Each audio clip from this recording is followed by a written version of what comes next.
Here's a better picture of the Vivint keypad. To arm it to stay, you hold it within 3 seconds.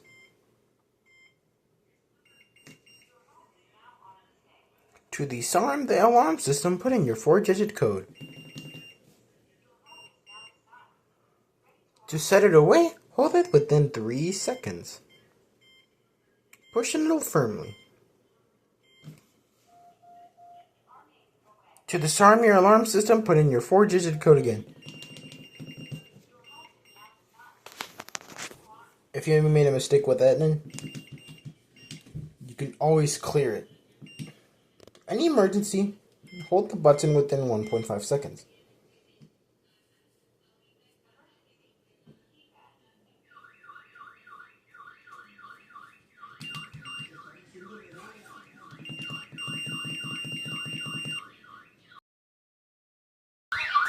Within...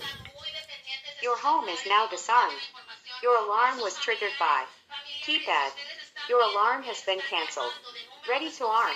Somehow, if you have a disconnecting error, you'll need another alternative device, like a key fob.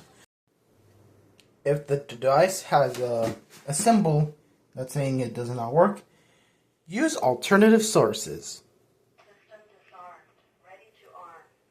Well, thank you guys for watching this video. And there we go. That's how you use it.